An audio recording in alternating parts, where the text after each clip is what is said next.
Israel says it has killed the man overseeing Iran's naval blockade of the Strait of Hormuz. Stay with us. Here's what this means and why it matters right now.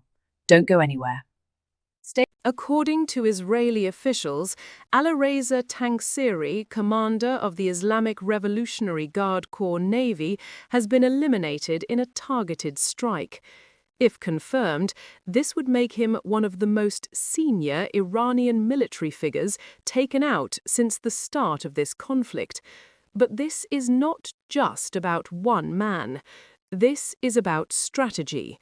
Because the Strait of Hormuz is not just another shipping route, it is the single most important oil choke point in the world. And over the past days, traffic through that strait has dropped dramatically, by some estimates more than 90%. That means fewer tankers, less oil moving, and rising pressure on global energy markets. Prices react, supply chains tighten, governments begin to worry. And at the center of that disruption, according to Israel, was Tangsiri, a long-time naval commander who spent decades inside Iran's military structure, rising through the ranks and eventually taking control of the IRGC Navy. This is the force responsible for asymmetric naval warfare in the Persian Gulf. Fast attack boats, naval mines, coastal missile systems, the kind of tools designed not to match larger navies ship for ship, but to make key waterways too dangerous to operate in. And that is exactly what appears to have happened. The Strait of Hormuz has not been fully closed, but it has become unpredictable, unstable, risky enough that commercial traffic has slowed to a fraction of its normal volume. Now here is where things get more complicated, because Iran has not confirmed Tangsiri's death, and that uncertainty matters, because in conflicts like this, information itself becomes part of the battlefield. Claims, counterclaims, psychological pressure. But if Israel's claim is accurate, then this is not just a tactical strike.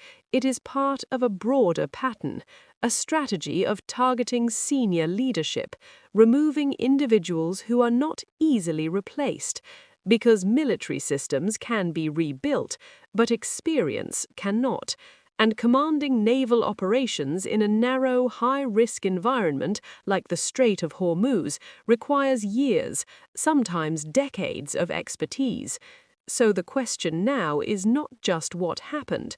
The question is, what happens next? Does Iran absorb this loss and adjust its strategy, or does it respond with escalation? Because removing a key commander does not always weaken a system immediately.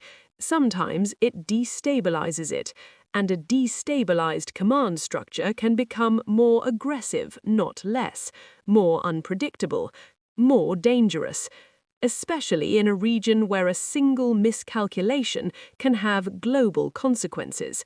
And those consequences are not theoretical, they are immediate. Oil prices, shipping routes, insurance costs, energy security. All of it is tied to what happens in that narrow stretch of water. So the world is watching, waiting for signals, waiting for a response. Because this moment could either push both sides toward de-escalation or trigger a chain reaction that pulls more actors into the conflict. And that is the real risk here.